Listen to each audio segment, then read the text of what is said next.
I'm delighted to be here today. I think it's a very important day. My name is Sheila Drudy. I chair the Research Committee, and this is a very exciting project. You might have noticed that in our research conferences for the last few years, we have particularly valued our interconnectedness among ourselves, but also our international interconnectedness. And I like to think of an image of a small school in a rural parish in the west of Ireland being connected through research and discussion with schools in large metropolises, whether it be in the United States or in the UK or elsewhere in Europe or, let's say, the developing world. Thus, our research conference always endeavours to link international developments to what's happening here and to reflect that through our international speakers. So we are very, very delighted to welcome Dr. Marlene Pugash here this morning to talk to us. She's been introduced by our chairman, Eamon Stack, and I would just say that her most recent publications involve a focus on teacher education for inclusion, and she's been instrumental in bringing together teacher education scholars in multicultural education, social justice, and special education to consider how to achieve a more comprehensive equality agenda for teacher preparation that provides disability with a balanced place within a larger discourse of diversity, and that very much reflects the whole theme of the project that you'll hear about later from Peter Hick, and the thinking at a European level of the European Agency for Special Needs Education. So I'm delighted to welcome Marlene to us this morning. Thank you, Marlene.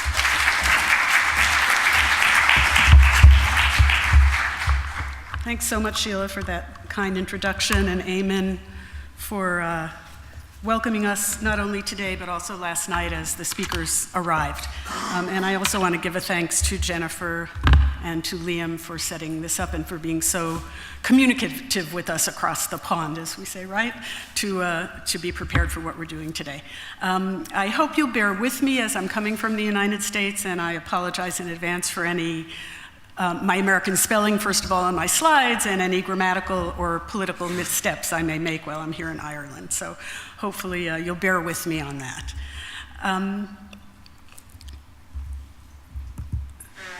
So we're here to talk about the work that's being done in ITE and how it relates to inclusive practice, and the research that Peter Hicks and his team is working on. And this work is really of significant importance because ITE has been tasked with an emphasis on inclusive practice as a national undertaking, lengthening the time of ITE, redesigning the curriculum to focus on inclusion and differentiation. And this is a significant commitment of resources toward inclusive schooling. And also you have the privilege of having a national study over time, which many places don't have, so you'll be looking at these issues longitudinally. And this will allow a provision for looking at the effects of the changes in IT on newly qualified teachers, and I'm so delighted that we have some newly qualified teachers here who will be speaking on the panel. So you have this investment based on multiple philosophical and now practical commitments to inclusive teaching. And what I'm going to talk about this morning is how we best help new teachers to take what they have learned in their initial teacher education and make it work in their teaching practice in the schools. Ireland has undertaken this change in the context of many significant commitments to inclusive education internationally, starting with UNESCO's 1994 Salamanca Statement on Special Needs Education and continuing into their policy guidelines in 2009. The European Agency for Special Education's work on inclusive education, or EASNI, which happened in 2012, and which is part of the research that Peter Hicks and his team are looking at. And of course, the changes in Ireland's own legislation in terms of EPSIN. But the challenge, as I see it before us, is as newly qualified teachers take their places in their schools, how do we build the best opportunities for assuring that they continue with inclusive practice, that they can take what they're committed to and what they've learned in their IT and make it work in the schools? Before I share some thoughts about what might be needed to affect this goal, I want to say a bit about my own background and experience vis-a-vis special needs education, so you know what I'm bringing to my position on these matters. I started my career prior to the United States legislation, which occurred in 1975, and I started as a trained teacher in both general education and special education. My first job was as a primary education teacher in an elementary school, in the back of the school, in the back of the building, in a room with terrible furniture and no books, and I repeat that, no books. So this was the segregated era of special education. I lived through the change in 1975, which would probably be roughly equivalent to your Epson change. And by the third year of my teaching, I was in the front of the school with a school principal who valued my students and who said everybody needs to be coming to your classroom and everyone needs to know who you are.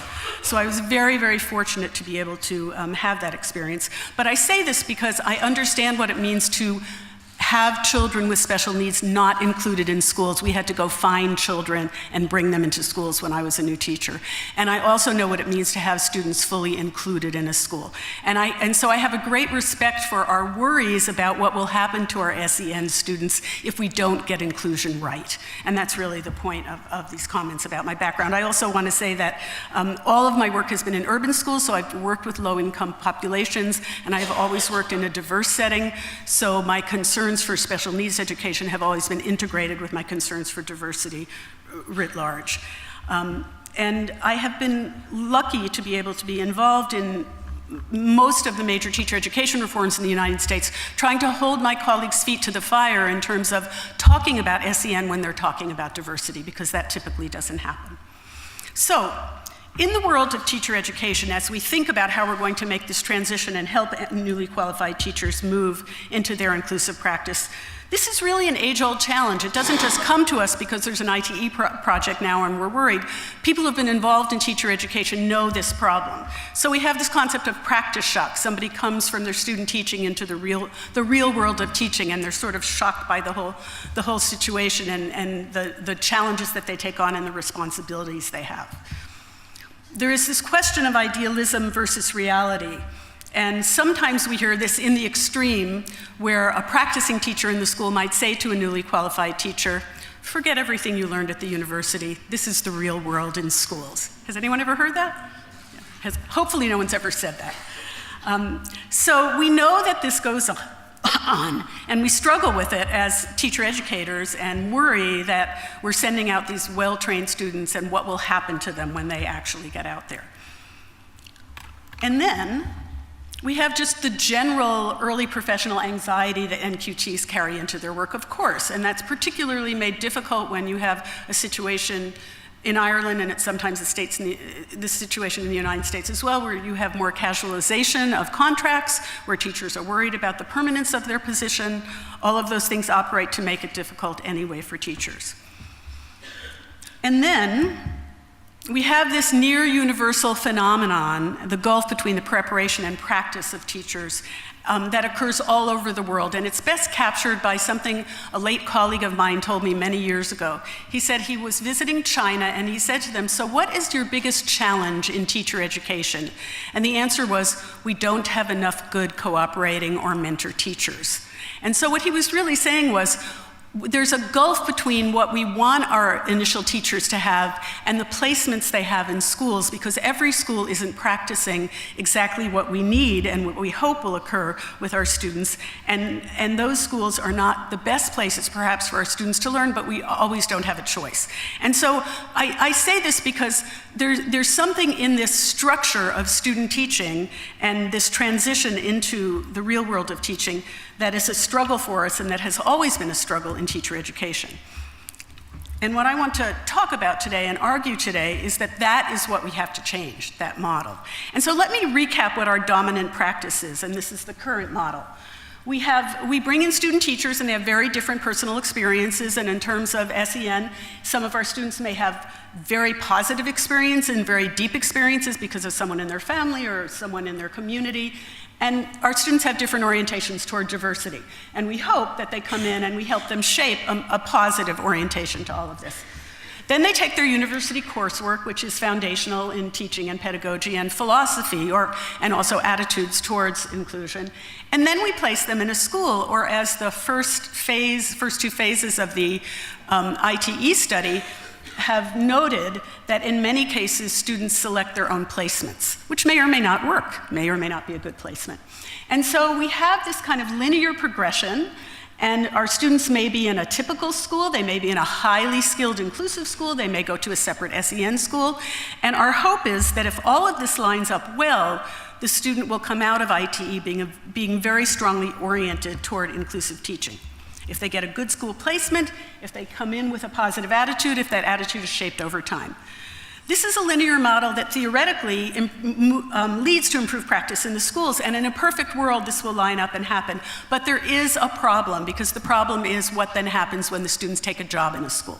And if the school isn't practicing inclusive education well, if all the teachers, as Tomas suggested, aren't learning about inclusive education together, jointly in conversation, then we have a problem. And we have learned that this continues to be a problem. We know that when student teachers take their initial jobs in schools that are consistent with what they've learned, they in fact practice a better quality of inclusive education. But if they take jobs in schools that do not do that well, they tend to lose their commitment, or the commitment is shaped by the problems in the school in which they're teaching. So this is a job that we all have to take on together, and if we don't take it on together, we're in trouble. So what I want to suggest is, even if all these events line up during ITE, we still have to deal with this haphazard transition to teaching, where what happens in a new teacher's first years are so important. And so this model suggests that the initial teachers are the levers of change for inclusion, that we do our job well at the universities, we send our students out, and they're the ones who are going to lead the change. But we know, and Tomas has emphasized for us, that that is not enough. And so what I'm suggesting is that this is the model that we need to break. And I think we can only bridge this gulf by breaking the mold. And so this is the challenge before us. How are we going to rethink the design of teacher education in relationship to the classroom so that we can support new teachers in their commitments and their aspirations to inclusive education? And I think actually inclusive education is the perfect opportunity to do this, because we are not only talking about individual students with labels, we're talking about students as human beings, and we're talking about the wide range of diversity into which SEN fits. I do not see it as a separate category. There are identifiers, but I'm going to talk a little more as my comments go on about the whole question of how we view diversity and how we need to engage in conversations at the school around diversity, so we can be clear about what students need and be able to provide for those needs without labels. The story of Mina, right? So, there are, from my studies of what's going on in Ireland, I think there are some signs of progress that will help us along the way. One is, of course, the initial teacher education redesign that is happening, which improves the theoretical and practical experience. The other is, and hopefully my pronunciation is right, DREAD? Do I have that right? Thankfully, there was a little lesson online for me. And I believe that means bridge. Is that correct? Yes. So DREAD theoretically can provide induction support to new career teachers, and we hope it will increase retention and smooth this transition out, right? So that's another opportunity around inclusion that we can take up. There are some local partnerships around improving school placements, and so those things we can build on. And of course, there is an ongoing professional development COSAN, which accepts and acknowledges that teachers are ongoing learners and need to learn. So the question is, how do we take these resources that we have and wrap them around the notion of inclusion, remembering that we're not just talking about special education? We also have some help in thinking about inclusive practice from our colleagues who are doing research on what happens in schools. I'm particularly thinking of Mel Ainsco's work work on building inclusive schools, which is really focused around professional development, and Lonnie Florian's work in Edinburgh on expanding what we think about what is normal in the classroom. So we have these great opportunities, we have these resources that we can work with, but we really need to think about how do we coordinate and line these up so they work together and support each other in closing this gap between ITE and the schools, and in building a more inclusive school practice among teachers and teacher leaders and school leaders. The problem is now this work is siloed. So although things like DREAD are designed to remove the silos, it still kind of sits at initial teacher education, even though it's kind of moving toward what happens in the schools. And professional development may or may not focus on how we work together around inclusion, or it may be on literacy absent of inclusion, or mathematics absent of inclusion, and we can bring all these together. And so we really have a lot of work to do in breaking down the silos around this and making sure that across these opportunities and across institutions, we can do a better job. So this is the big caveat and the big challenge. I think it's quite optimistic to think that ITE can be the lever of change, but ITE needs to be instrumental, and so we have the first step here. We have the first step in terms of the changes in ITE and the studies that Ireland is doing on ITE. If we're going to see this kind of change where we have more schools practicing inclusion well, more places for teachers to teach where they're seeing the right models, everybody moving along together, that is going to take deep structural change, and I'm going to talk about what I think that means. And it's going to have to be systemic across sectors, and that doesn't just mean universities and schools, but we'll talk about other sectors that are impacted here. If we don't make this change, whether a new teacher is supported in sustaining inclusive practice is always going to be a question of luck. On local circumstances, the gift of principles by putting somebody in a new classroom. And if that isn't changed and fixed, I don't think we're going to make progress. So what is this structural change looking like? Well, we have individual changes when we think about the work that new teachers go through in the university, and individual teachers might go through in COSON, and new teachers might go through with DREAD. We have some organizational changes that we know from the work that I put up before of Mel Ainsko and Lonnie Florian in terms of professional development in schools. But what we don't have is the structural piece. So we really need to get that under control and be attentive to it. And if we want that to happen, we have to take the organizational changes and the individual changes and put them together so that initial teacher education and what goes on in the schools are reciprocally supportive activities that support each other structurally from the get-go. And this is the kind of thing we need to think about. So there are two sources in the United States for this, one quite old and one relatively new. Although the date of this says 2007, it really came out in 1986 and was reprinted in 2007, so here we are. We have a concept called professional development schools. Has anyone ever heard of that?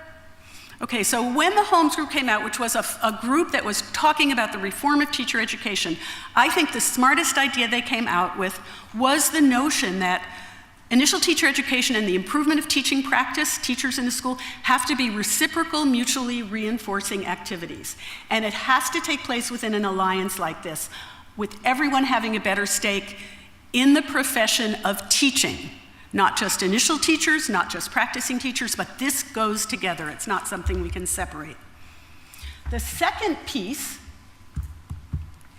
came out in 2010, which was done by our council that takes care of certification of teacher education. National Council for Association of Teacher Education, now called CAPE, has a different acronym. This was a 2010 study that built on this notion that we have to be in partnerships. And not just partnerships, as I said, between schools and universities, partnerships including teachers' unions, including state policymakers, including parents. We have to be in this together because we have to realign the resources that we have. And if we don't look at all of the sources of resources, we cannot do this realignment. So these are the sources, and I've got these listed at the end of the slides for you, so you can look at them in depth. But these were very pivotal because they said to us, we can't go on with the model we have now. We can't train teachers, put them in a school with one cooperating teacher, and hope that it works out when they get out there. We have to work on this planfully, and it's going to take work to do that.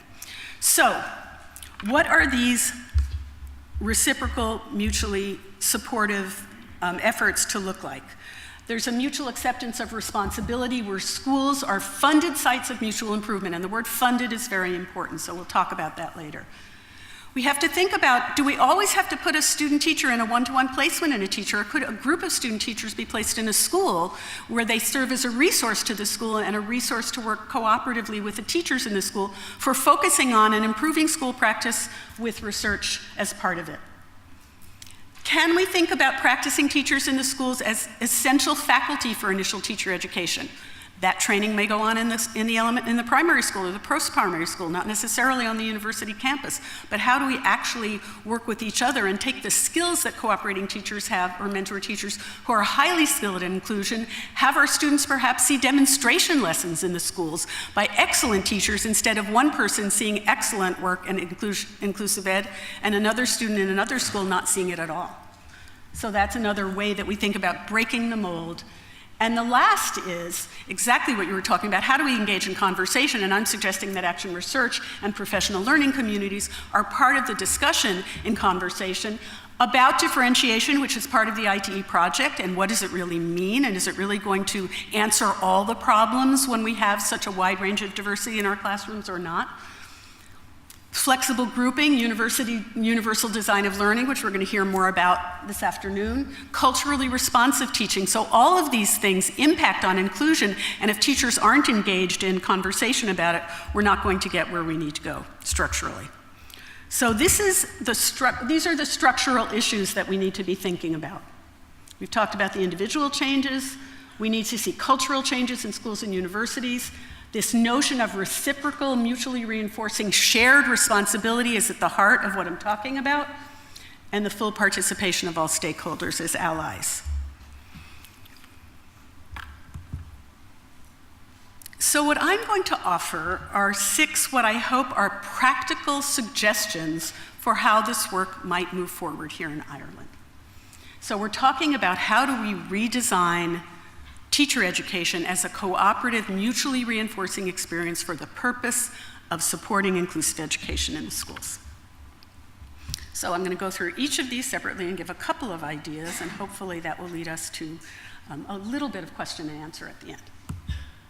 So, your first task, should you wish to take it on, I don't know if you had the TV show Mission Impossible here, but we had it in, every Sunday we would watch it when I was in university and say, if you wish to take on this task. So if you wish to take on this task, first task, this task has to do with getting together to talk about what it might look like to actually rebuild the system. And that means perhaps studying these documents from the Holmes Group and from NCAID in the United States and thinking about what it would take to set a short timeline for this kind of ambitious restructuring. So what would a school look like if, in fact, we had teachers supporting new students and newly qualified and ITE students really being part and parcel of the school?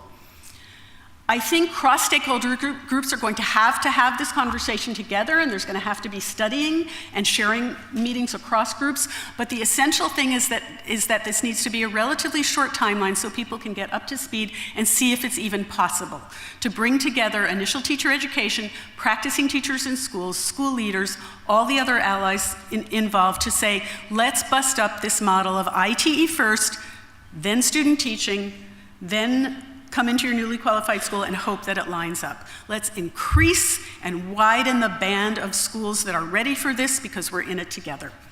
That's what we're thinking about. So that's the first task. And NCSE may have a place in launching that and taking on that, especially given the study of ITE that's going on.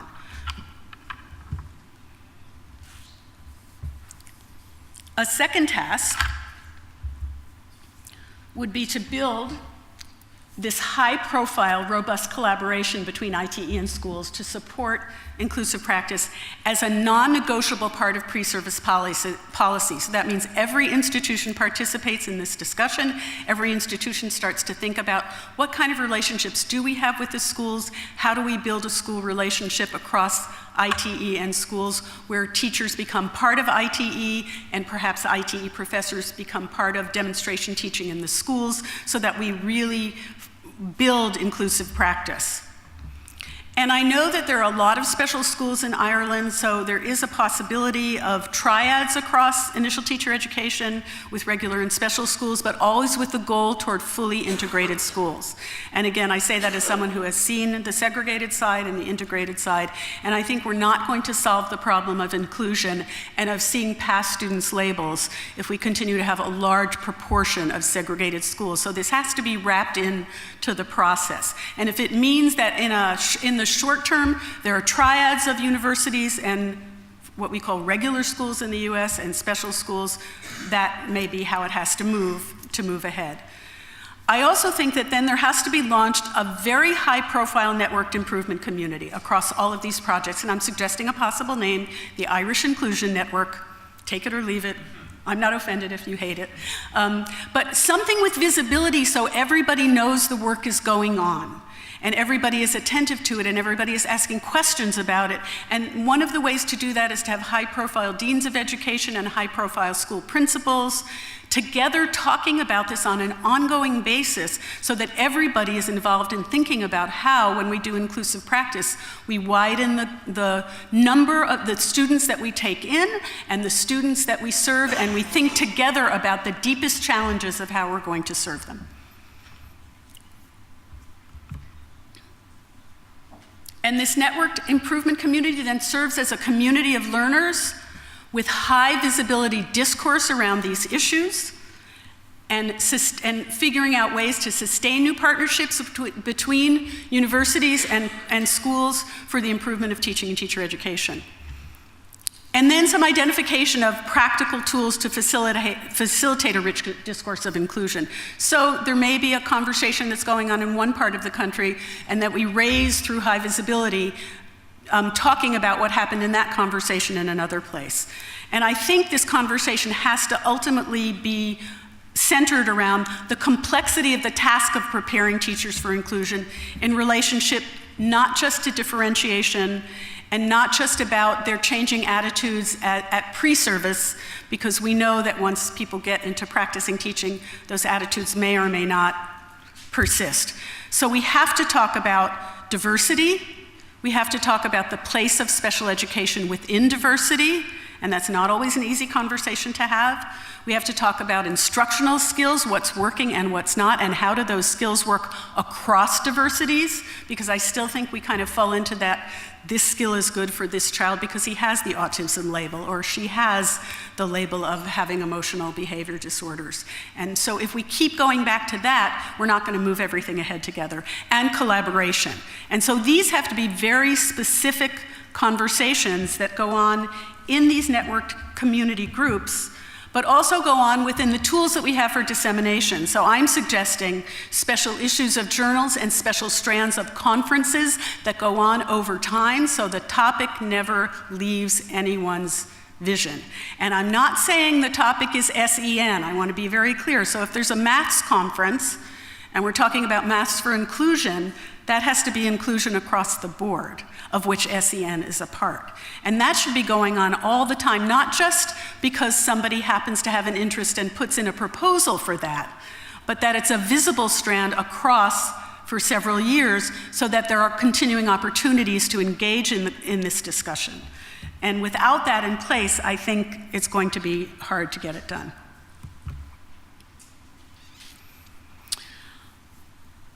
The fourth task, and I think this is a much bigger task than we give credit to. So, we cannot pit diversities against each other, and as much as we think we don't want to do that, as long as we have these silos, we end up doing it subtly sometimes, not intentionally, but we do it. And the example that I can give is a very progressive university in the United States that was doing fully inclusive teacher preparation, but when they started putting all their resources into adding special education to the curriculum, the bilingual piece dropped out. So one diversity was taking precedence over another diversity. And in the US, our most progressive sector that's been working on this historically has been in early primary years, early childhood education. And somebody wisely once said in an interview in a part of a study, maybe we're turning all of early childhood education into special education, and I don't think that's what we want. And so I'm cognizant of the fact that I read in the paper yesterday that 25% of the school population is identified as SEN. That is 1 out of 4 students, as Tomas said, or maybe it was you, Eamon, I don't remember. So if we have 1 out of 4 students identified as SEN, this cannot be an add-on, this cannot be special schools, this is part and parcel of who is coming to the schools, and we need to get beyond labeling so that we can actually get the work done.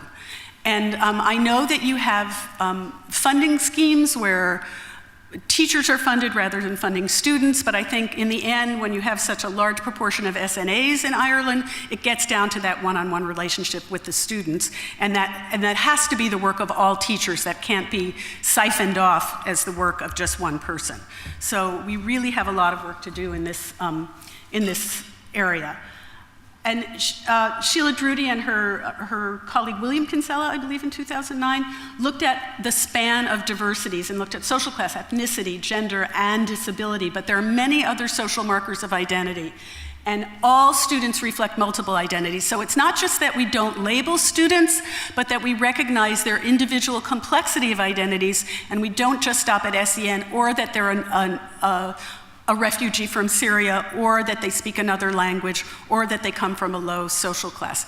Every child has multiple intersecting parts of their identity, and that's what our students need to be understanding when they understand our students as individuals. So I was very grateful to hear you repeat, Tomas, that autism tells you this much about a student.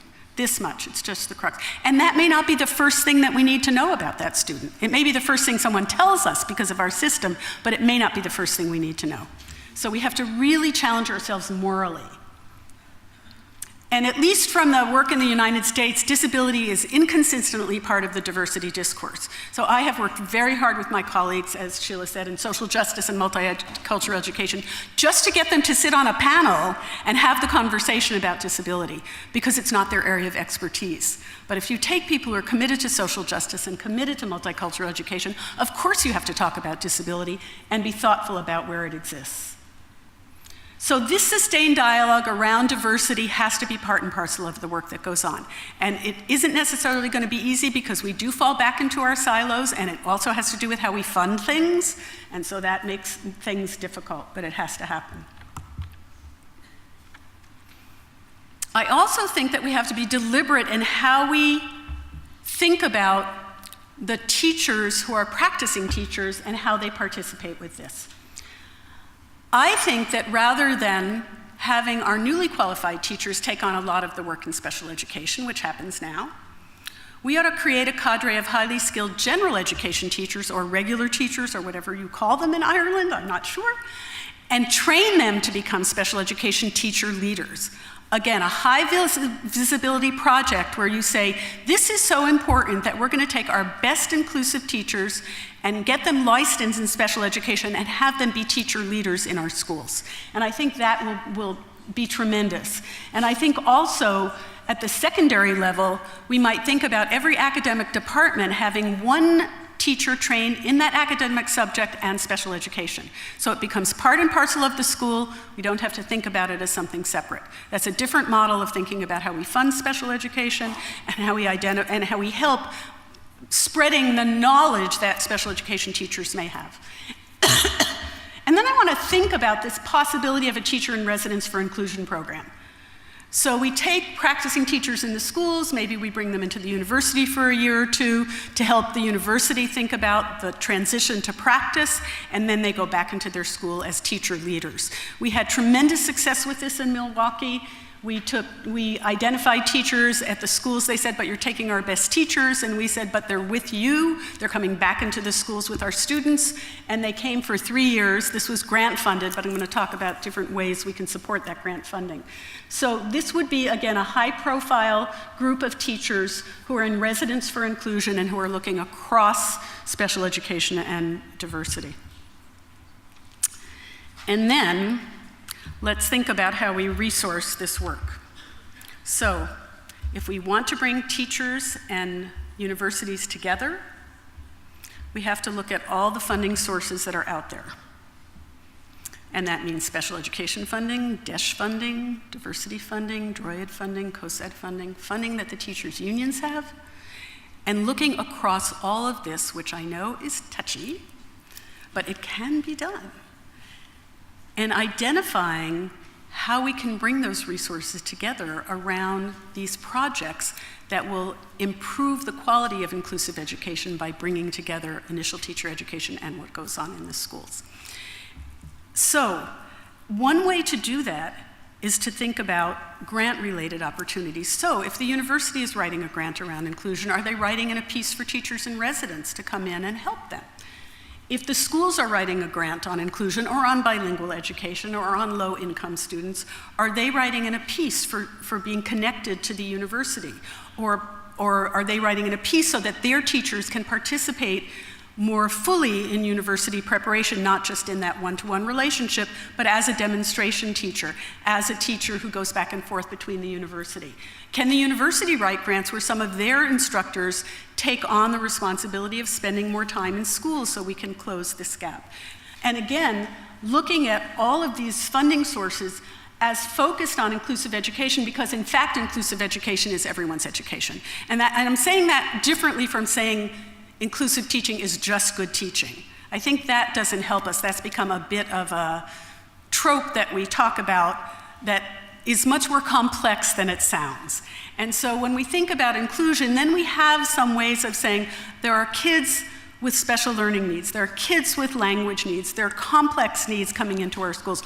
All of those have to be taken into account when we think about the pedagogies that we need to bring to bear around inclusive education.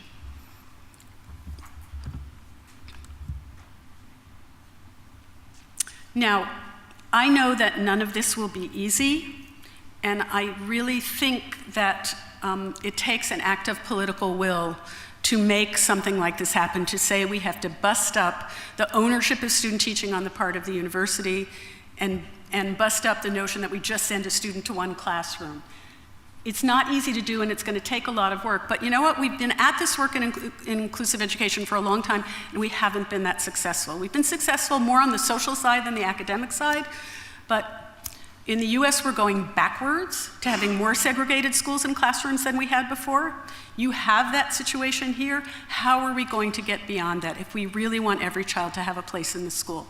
We need teachers who understand the students' needs, but who engage in flexible grouping. We need teachers who are much more highly trained, and in order to do that, we're going to have to do some elevating of the profession of teaching, and I think this is the opportunity around inclusive education to do this. But we're in tough times, and unfortunately, we have exported from the US our notion that it only takes 6 weeks to become a teacher. I'm talking about Teach First, Teach for America.